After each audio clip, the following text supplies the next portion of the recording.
मरियम काज़मी बात कर रही हूँ फ्रॉम साक फार्मा। एंड हम लोग जो है वो माशाल्लाह से थर्ड लार्जेस्ट है पूरे पाकिस्तान के अंदर। हम लोग रॉ मटेरियल्स बनाते हैं, that is API, active pharmaceutical ingredients. And वो बना के हम पाकिस्तान की काफ़ी डिफरेंट कंपनीज़ को प्रोवाइड करते हैं, जैसे बैरेट और आपकी बॉश हो गए। हमारी काफ़ी लंबी क्लाइंट लिस्ट है। एंड अभी जो मैं फार्मास्यूटिकल इसमें अपनी कंपनी में देख रही हूँ, तो मैं मार्केटिंग डिपार्टमेंट को देख रही होती हूँ और सेल्स में। जी बस। अच्छा मैडम, ये थोड़ा-सा एग्जीबिशन के हवाले से बताइए। जैसे आप लोग कह रहे हैं, इससे पहले भी हम लोग पार्टिसिपेट करते रहे, बताओ। तो what do you say about the response of this exhibition? तो मैं उस हवाले से क्या कहेंगे? और मतलब तो फर्स्ट डे है, इससे पहले जो आपने पार्टिसिपेट किया है उसके हवाले से अगर कंपेयर करें तो अभी क्या रेस्पॉन्स है? माशाल्लाह से बहुत अच्छा रिस्पॉन्स इस सेंस में रहता है कि हमें अपने यहाँ से क्लाइंट से बात करने का मौका मिल जाता है। Because day to day pharma care में बहुत भागम दौड़ी होती है। आपके डे टू डे बहुत डिफरेंट मतलब रेट्स की चेंजेस हो रहे होते हैं, आपके प्रोडक्ट्स के रिलेटेड आपके अंदर चेंजेस एंड वेरीज आई होती है। तो ये एक टाइम होता है जब हम लोग डिफरेंट क्लाइंट से मिल सकते हैं, आप अपने डिफरेंट इंटेंडर्स से मिल सकते हैं, आप अपनी टेक्नोलॉजी वालों से भी मिल सकते हैं। बिकॉज़ हम लोग साक फार्मा जो है, अदर देन API इंडस्ट्री, हम लोग के अंदर हमने डाइवर्सिफाई किया है इनटू टेक्नोलॉजी एज़ वेल। हमारी सिस्टर कंपनी वहाँ पे भी है, तो हम लोग को काफ़ी अपने वहाँ के सप्लायर्स हैं उनसे भी मुलाकात हुई है। तो overall it assist in our business as well, कि हम लोग हेल्प कर सकते इन दिस सेंस कि हमारी इससे हेल्प होती है कि हम लोग अपने वेंडर्स से भी मिल रहे होते हैं, क्लाइंट से भी मिल रहे होते हैं, अपने सप्लायर से भी मिल रहे होते हैं। तो ओवरऑल इससे हमारी काफ़ी बेहतरी होती है। तो लास्ट ईयर से हमारा काफ़ी अच्छा रिस्पॉन्स रहा है। हमारी काफ़ी बेसिकली इससे अच्छा रिस्पॉन्स रहा है कि पहले हम लोग इतने नोन नहीं थे मार्केट्स के अंदर, हमें टाइम लगा बनने के लिए। तो अब जब माशाल्लाह से मार्केट के अंदर इतना नोन होने शुरू हुए हैं, तो रश आहिस्ता आहिस्ता बहुत बढ़ने चुका है। अच्छा मैडम, जैसे आपने बताया कि आप रॉ मटेरियल बनाते हैं फार्मास्यूटिकल्स के लिए, बिल्कुल। आपकी कंपनी है। तो रॉ मटेरियल के हवाले से अभी आप देख रहे हैं कि कुछ पिछले दिनों में अभी 1-2 साल पहले इंडिया में बैन वगैरह गवर्नमेंट ने लगाया हुआ था, वहाँ से रॉ मटेरियल नहीं आ रहा था। तो ज़्यादातर मोस्टली जो है इंडिया या चाइना से रॉ जी। मटेरियल आता है। थोड़ा उस हवाले से ज़रा बताएंगे आप लोग कहाँ से रॉ मटेरियल इम्पोर्ट कर रहे हैं हम लोग और जो कौन सी कंट्री से हैं? हम लोग जो इम्पोर्ट करते हैं वो चाइना से हमारा डील चल रहा होता है। अब कुछ मटेरियल्स हैं जो हम लोग इंडिया से इम्पोर्ट कर रहे होते हैं। जी, तो जब इंडिया से ये नहीं आया था तो काफ़ी इस पे नुकसान था, तो हम लोग ने फिर पूरी हमारी जो फोकस चल रहा था दुबई चाइना आ के रहा था इसमें बीच होता। में, मैंने सुना था। VI दुबई अब जो आने लगा, जब बिल्कुल ही वो बैन हो गया था तो उस पर हमारा नुकसान हो रहा था। बट हम लोग ने बिल्कुल ही फोकस अपना चाइना की तरफ कर चुके थे इसमें। पर अल्लाह का शुक्र है अब वो हमारे लिए मुश्किल नहीं है। जी। अच्छा, इसमें कुछ लोगों का कहना है कि रॉ मटेरियल जो होता है उसमें एक स्टैंडर्ड होता है। मतलब उसमें अगर वो चीप होगा तो उसकी एफिकेसी या उसकी क्वालिटी जो है थोड़ी कम होती है। और अगर मिसाल के तौर पर मल्टीनेशनल कंपनीज हैं, तो आप देखेंगे जर्मनी से या दूसरी तरक्की याफ्ता ममालिक से जो है इम्पोर्ट करके रॉ मटेरियल यूज़ करती है। जी, तो जी। उसका क्या डिफरेंस आता है, थोड़ा बताएंगे इस हवाले से, थोड़ा सा क्लियरिफाई करेंगे, क्योंकि आपको कस्टमर जो है वो थोड़ा सा जहन में ये कॉन्सेप्ट है। एक्चुअली ऐसा बिल्कुल नहीं है कि वो चीप होता है या वो कुछ होता है। द थिंग इज़ कि जो भी हमारा बनता है, मतलब आपका जो रॉ मटेरियल, हमारा जो प्रोडक्ट फाइनल प्रोडक्ट बनता है, हम लोग उससे पहले अपने हर कस्टमर से जैसे डीलिंग का ये होता है, हम लोग उसे सैंपल करवाते हैं। और सैंपल करने से पहले हम लोग उसकी स्पेसिफिकेशन लेते हैं, उसकी क्या डिमांड है, उसका कितना मैच साइज़ है, उसको कितनी पोटेंसी चाहिए, सब कुछ चाहिए। उसको देखते हुए फिर हम लोग उसे सैंपल कराते हैं। जब उसकी तरफ से सैंपल अप्रूव होता है तो फिर वो स्टेबिलिटी पे जाता है। स्टेबिलिटी अप्रूव होती है तो फिर हमारा प्रोडक्ट उधर जाता है मार्केट के अंदर। तो इसी वजह से फिर हमारा मल्टीनेशनल्स केस में भी वो हिट हो सकता है, आपकी लोकल कंपनी में भी हिट हो सकता है। ये स्टैंडर्ड है जो पूरी फार्मा कंपनीज हर जगह अप्लाई कर रही होती हैं। मतलब अगर वो मैं भी कही हूँ तो वो मेरे कंपटीटर्स भी कहें, क्योंकि ये गवर्नमेंट ने सेट किया हुआ, ये स्टैंडर्ड करना है आपको फॉलो। अच्छा। जी। सही। अच्छा, दूसरा इसमें कुछ लोगों का कहना है कि जो रॉ मटेरियल होता है उसमें दूसरी एक आपकी कंपनी जो है जो कि मतलब काम कर रही है इसमें रॉ मटेरियल के हवाले से, मैं नाम उनका भूल गया है। तो उसमें उनका कहना है कि जो क्वांटिटी होती है, मिसाल के तौर पे एक मल्टीनेशनल कंपनी है, उसकी सेम टेबलेट जो है वो 40 रुपये की मिलती जी। है, और दूसरी एक जो लोकल कंपनीज है उसकी वो 15 रुपये की मिलती है। तो इसमें मटेरियल में जो फ़र्क होता है या उसकी जो क्वांटिटी में फ़र्क होता है? क्योंकि उसमें से कुछ लोगों का कहना है कि जो अगर 400 mg होती है तो उसमें जो है वो जो कम प्राइस होती है वो 400 mg पूरी नहीं होती है, वो आपको 2 टेबलेट खानी पड़ेंगी और वो आपको 1 टेबलेट खानी पड़ेगी। देखिए, उसमें मैं कुछ कह नहीं मैं सकती थोड़ा सा हूँ। टेक्निकल आपसे सवाल नहीं, सवाल नहीं, उसमें कह नहीं सकती हूँ, बिकॉज़ मैं देखिए मार्केटिंग की बंदी हूँ और फिर उसके लिए मैं टेक्निकली बंदा वो उसको आंसर कर सकता है। तो इसका मैं आई एम सॉरी, मैं आंसर आपको दे नहीं पाऊँगी। बट जो टैबलेट बनाया वो करना, वो भी मैं क्लाइंट ही उसके ऊपर होगा। देखिए, मैं तो रॉ मटेरियल जितना वो मुझसे आस्क करेगा, जितनी पोटेंसी का वो आस्क करेगा, वो वही करेगा कस्टमाइज़ कस्टमर। तो जितना मेरा कस्टमर माँगेगा मैं उसको उतना ही उतने ही पोटेंसी का, उतनी ही उसका वो दे दूँगी। आगे वो टैबलेट कितने उसका बनाया है, वो कैसे वो बनाया है, वो जानता है। एंड सेकेंड ऑफ ऑल पे ये टेक्निकल डिपार्टमेंट में आ जाता है कि मैं टेक्निकल एडवाइज़र क्या कहेगा इस चीज़ के ऊपर। अच्छा, दूसरा जो ये आप लोगों का ये रॉ मटेरियल, ये कौन-कौन सी फार्मास्यूटिकल कंपनीज़ को आप लोग कर रहे हैं? बेस क्योंकि इसमें कैटेगरी वाइज़ कुछ कंपनी है जो मतलब अलग-अलग उसमें बना रही है, तो उसमें कौन-कौन से सेक्टर में कर रहे हैं आप लोग?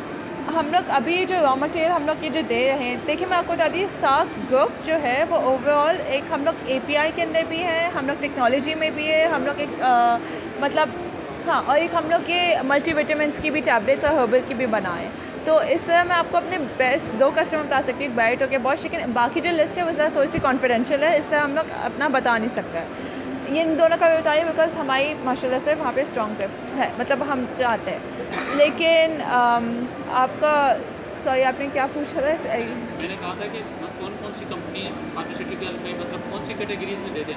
कंपनीज़ का नाम नहीं बताया आप, लेकिन एक कैटेगरीज़ होती है, तो उनमें कौन-कौन सी कैटेगरीज़ में आप लोग देते हैं? हमारी हर तरकीब देखिए, जो भी क्लाइंट मेरे पास आ रहा है उसने मुझे बता दिया उसको इतनी इतनी रिक्वायरमेंट है, और मैंने देख लिया कि मार्केट में इसकी अच्छी रेपुटेशन एज इन दिस कि वो आगे किसी को वो नहीं कर रहा, हाँ मुझे पेमेंट में वो तंग नहीं कर रहा आगे, as an like client basis में वो क्लाइंट उसके साथ खुश है कि उसकी प्रोडक्ट से किसी को नुकसान नहीं हुआ है, तो वो हमारा कस्टमर, अब चाहे वो मल्टीनेशनल क्लाइंट हो या वो मेरा लोकल बिजनेस हो, तो वो उसमें मैं सबको ही हिट कर रही होती है। अच्छा, दूसरा मैडम, अभी जो मार्केट है उसमें आप देखें कि आपसे रिलेटेड और भी कंपनीज़ हैं जो रॉ मटेरियल सप्लाई है, मैन्युफैक्चरर है, तो उसमें जो है उस हवाले से कंपटीशन जो मार्केट में होता है, तो आप मार्केट में डील कर रही है, तो उस हवाले से आप क्या कहना चाहेंगे कि एक जो कंपटीशन पैदा होता है उसका फ़ायदा तो एंड यूज़र को ही होता है, उसमें आप लोगों को मतलब उसमें क्या एक आपकी क्वालिटी अच्छी होती है, आपकी सर्विस अच्छी होती है, क्योंकि हेल्दी कंपटीशन एक अच्छा होता है। हेल्दी कंपटीशन अच्छा होता है, और मैं आपको बता दूँ फार्मा इंडस्ट्री के अंदर ऐसा कोई रफ कंपटीशन नहीं होता कि अगर उसके पास कस्टमर चला गया तो मेरे पास नहीं आएगा। ये आप विज़न वाले बैठे हैं, आपके जी, साथ जी। में देखिए बैठे हैं। विज़न तो बिल्कुल ही हमारे बराबर में, तो ऐसा बिल्कुल भी हेट वो दिन बिल्कुल दोस्ती वाला वो होता है, ऐसा बिल्कुल भी वो नहीं होता है। बिकॉज़ देखिए एट द एंड सबको ये होता है कि उसे कस्टमर को वो देना है। मेरा जो कस्टमर है उसे प्रोडक्ट अच्छी वहाँ से मिल रही होगी तो वेरी वेल एंड गुड। कभी-कभार ये होता है हमारे पास प्रोडक्ट अवेलेबल नहीं होता, हमें खुद कहते हैं भाई आप यहाँ से ले लें। विज़न के पास नहीं होता, वो साग के पास बेच देता है। एट द एंड ऐसे कोई रफ एंड टफ कंपटीशन नहीं होता, लेकिन हाँ, एक फ्रेंडली कंपटीशन है। उससे हमारा ये फ़ायदा होता है कि इन दिस सेंस कि हमें रेट्स के बारे में पता चल जाता है, हमें क्वालिटी के बारे में पता चल जाता है, और कभी-कभार इस तरह हमें हेल्प हो जाती है कि हम लोग कोई नई प्रोडक्ट इंट्रोड्यूस कर रहे होते हैं, ये भी वो कर रहे होते हैं। तो देखिए मैं आपको एक चीज़ बहुत ईज़िली बता दी थी, फार्मा में कोई चीज़ छुपी नहीं रह सकती। फार्मा में एवरीथिंग इज़ ओपन। तो विजन को मेरे इंटरनल एक्सटर्नल के बारे में पता होगा, मुझे उसके बारे में पता होगा, इस तरह हर क्लाइंट का कंपटीटर का पता होता है। तो कंपटीशन से ये बेहतर होता है कि बहुत फ्रेंडली कंपटीशन है, बिल्कुल रफ एंड टफ नहीं है।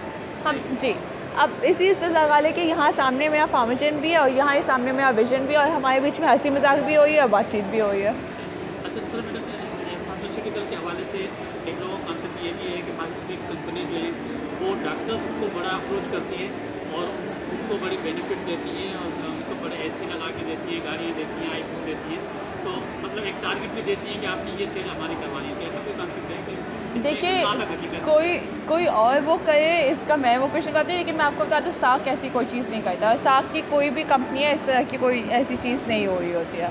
तो अब कोई और वो करे, कोई वो कुछ करे, उसका मैं नहीं कह सकती, उसका वही पे वो जवाब दे, लेकिन हम लोग इस तरह का वो कुछ नहीं करते। मार्केट में जो चल रहा है अब उसमें मैं आपको उसका अच्छा गाइड नहीं कर मतलब आप सकती। तो रॉ मैन्युफैक्चरर है। जी, हम लोग मैन्युफैक्चरर्स, हम लोग जी, तो जो मेडिसिन बनाने वाली कंपनी मिसाल के तौर पे बूस्ट कंपनी है, जी। तो वो तो पूरी मेडिसिन बनाती है, बताओ। टैबलेट बना रही है, कैप्सूल बना रही है, तो रॉ मटेरियल तो आपसे लेंगी, तो वो कंपनी मेरे ख्याल में वो करती है। तो मुझे आपको मुझे आइडिया नहीं है। देखिए जब मुझे आइडिया नहीं है तो मैं कैसे अपने क्लाइंट के ऊपर ये बोल सकती हूँ। जी, तो मैं क्वेश्चन थोड़ा सा अपनी कंपनी के हवाले से बताएंगे, आपकी कंपनी कब से एस्टेब्लिश है? हम लोग और माशाल्लाह से 2015 से इस्टेब्लिश हैं मार्केट के अंदर। तो हम लोग जब स्टार्ट किया था तो ये बेसिकली आप ये कह सकते हैं हम लोग के एक्टिव रॉ मटेरियल बना रहे थे। तो active raw material in the sense कि हमारे पास बहुत ही जेनेरिक उस वक्त प्रोडक्ट लिस्ट थी, बहुत कम थी, तो हम लोग बहुत कम मार्केट्स को हिट करते हैं। अब अल्लाह का लाख शुक्र है अब 2022 के अंदर हम लोग माशाल्लाह से थर्ड लार्जेस्ट बन चुके हैं पाकिस्तान के अंदर। पैलेट्स के इसमें हम लोग माशाल्लाह से वो भी टॉप 10 के लार्जेस्ट में आते हैं,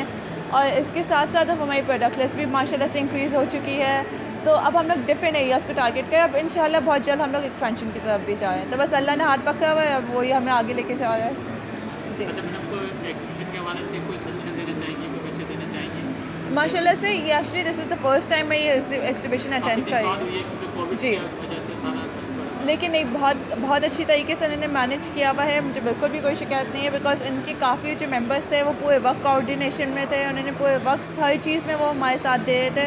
तो आखिरी वक्त में भी हमें वीआईपी पासेस और ये चाहे थे तो वो अरेंज कर रहे थे, तो मैं ऑनेस्टली बहुत खुश हूँ उन लोगों के अच्छा, साथ। मैडम दूसरा अभी जो एक करंट इशू चल रहा है वो डॉलर वेरिएशन का मसला चल रहा है।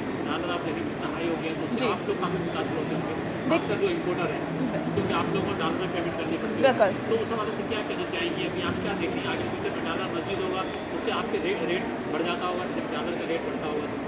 आप बता सकते हैं डॉलर का रेट अब कल क्या होगा? अभी तो मेरे ख्याल में 230 ऐसे कुछ चल रहा है शायद। नहीं, कल क्या होगा आप बता पाएँगे? कोई भी नहीं बता कोई सकता, भी नहीं बता सकता कोई भी यही। नहीं बता तो सकता। अब हम लोग अब देखिए ये चीज़ फार्मा में क्या हर इंडस्ट्री में जो भी बिज़नेस कर रहा है, जो भी क्लाइंट है वो समझता है कि डॉलर का गेम जो है ना वो कोई नहीं समझ पाता। कोई समझ जाए तो वो आज लाखपति बन जाएगा बेसिकली नहीं उसमें। मतलब उससे आप काफ़ी इफ़ेक्ट होते होंगे, मतलब आपने अफ़ेक्ट होता है, अपने सभी अपने होते हैं कस्टमर को देखिए। आपने जो रेट जी। दिया, आज आप किसी कस्टमर से डील हुई एग्जीबिशन में, आपने उसको वो रेट दे दिया। आप जब आप उसको डिलीवरी करें तो पता चले अभी ₹200 का डालर था, बाद में 250 का हो गया। देखिए आपका तो रेट बढ़ जाएगा। ये चीज़ हम लोग अपने कस्टमर को हम वो इस चीज़ से क्लियर है, हम भी क्लियर है कि हम लोग जब भी उसे कोई रेट इशू करते हैं तो उसे उसी डॉलर रेट के हिसाब से वो सेट करते हैं, तो वो उससे फुली अवेयर वो होता है और हम भी इससे फुली अवेयर। अगर कोई खुदा न खास्ता नुकसान वो होता है और हमें नज़र आया हमारे क्लाइंट पे बहुत पैसे, तो हम लोग फुली कंपर्स करने के लिए उसे रेडी होते हैं। जी, तो वो फिर बेसिकली वो क्लाइंट और कस्टमर मतलब के रिलेशनशिप पे डिपेंड करता है हमारे। जी। अच्छा, आप थोड़ा-सा ज़रा अपने हवाले से बताइए, आप इस फील्ड में कैसे आईं? कहाँ से एजुकेशन करी? कैसे शौक हुआ इसमें? वो मैं सारी फील्ड थी। जी। बेसिकली ये मेरे डैड की कंपनी है माशाल्लाह से मुश्तबा काज़मी की एंड मुश्तबा काज़मी एंड मुस्तफ़ा काज़मी माशाल्लाह से ये दोनों ही इसके कंपनी के ओनर्स हैं साफ ग्रुप के एंड उनकी मुश्तबा काज़मी की बेटी हूँ मैं मरियम काज़मी और मैं यूके से मैंने अपनी एजुकेशन किया management marketing and consumer psychology में और वहाँ से अब मैं अपना मास्टर्स कर रही हूँ एंड अब 1 साल हो चुका है कि मैं फार्मास्यूटिकल कंपनी के अंदर आई हूँ क्योंकि शुरू से मुझे बहुत शौक था फार्मा केयर्स का। अब मैं फार्मासिस्ट बन नहीं सकी तो फिर मैंने कहा कोई मसला नहीं, मार्केटिंग के ज़रिए से ही मैं मार्केट एंटर करती हूँ। ओके मैडम, बहुत शुक्रिया। ठीक है? Thank you.